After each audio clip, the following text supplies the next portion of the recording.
Welcome back to the den, guys, and if it's your first time, welcome in. Thanks so much for joining our pack today. We are going to be reviewing the Enchanted Map Oracle cards by Colette Baron-Reid.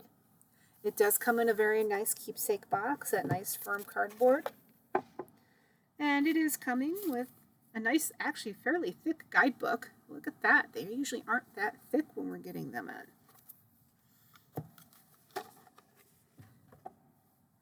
We have a beautiful gold gilding on our cards. I'd just like to give a nice shout out to my mom. She's actually letting me borrow about a dozen of her decks that I don't own currently, so that we can let you guys get a little peek at what they look like. This is the back of those cards to help you try and identify the ones that you've seen out there so that you can track them down while they're still trackable. These have a nice gloss to them. Okay, some of these were not. What the? All right, something's all wonky. Hang on. Some of these weren't in there right. Just that one? Okay. Let's give these a shuffle and see how that gloss finish is shuffling. These are really stiff, but they're shuffling pretty decent. I think they just need broken in a little bit. Oh yeah. And the side shuffle. This side shuffle pretty nice, but they're a little bit stiffer, bringing it back to a single deck. There again, I think that's going to wear out just fine once you break them in enough. These look like they're just slightly larger than your regular tarot deck, so let's give them a measure here and see what we're looking at. Well, this is some beautiful artwork on these cards, guys. We've got a 5-inch tall by, call it 3.5 wide. And we have a thickness of a 15 point. Check out the imagery on that. I don't know if this camera is gonna give us. Well, that is actually just a card. Okay, I don't know if it's gonna give us the beauty showing up the way it should. Oh, this is gorgeous. All right, there is a basic definition on the card telling you what it's representing.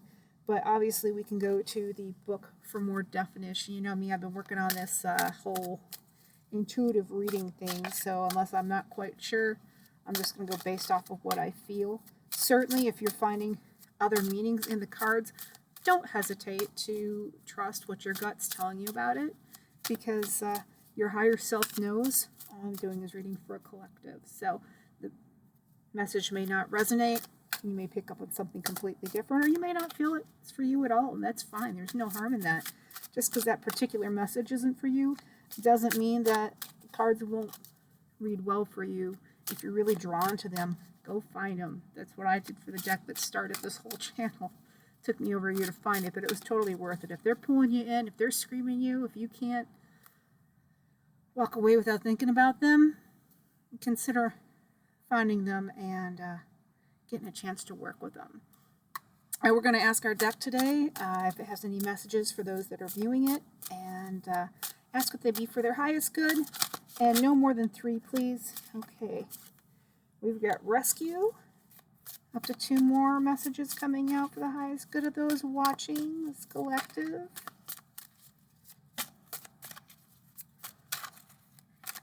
Anything else? I feel like you want to come out. We've got encouragement. Oh, lovely. Oh, guys, I can't wait to show you these images. They're gorgeous. Any last messages? You jumping sideways? All right, then we've got dry desert. Okay, the D's are a little weird. They look like O's here, so don't let them get you messed up. So the first one is rescue.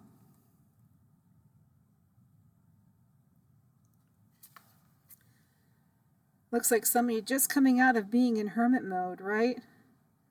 You're coming out of the hermit mode. This is in the fall.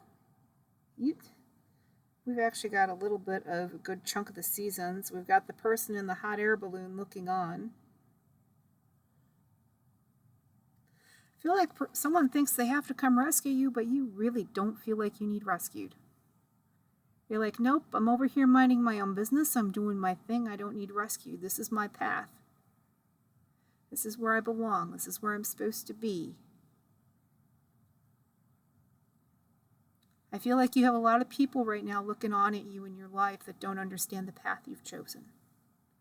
That's okay. They don't have to. But don't let them shame you for it, okay? You have your path. There's a reason you're on it.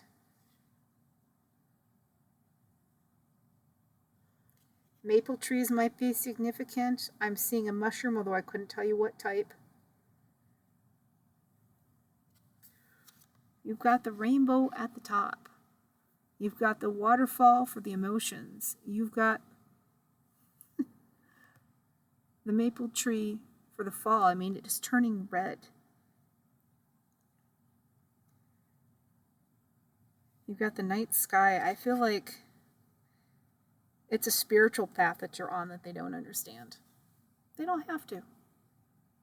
They can choose to walk beside you and honor it, or they can choose to leave you be in peace. We have encouragement. And for encouragement, we have the giraffe. And the thing about the giraffe is they have this really tall neck. It allows them to see over so much that the rest just don't see. They just don't get the vantage point that the giraffe has. And on top of that, they have, I think those are horns on their head. If it's not called a horn and you know what it's called, let me know. I'd like to use the right terminology. But that is indicative of them having a connection to spirituality, right? Their higher self, to source. There's that connection that's being fostered there. So this is just resonating what I just said. The path you're on, it's a spiritual path. It's a spiritual path that's right for you. And you're picking up on things that other people can't pick up on, which is why they don't understand the path you're on, okay? Don't let it discourage you. Because right now you're probably feeling things are a bit dry, right? You're wanting that water, that emotion. And right now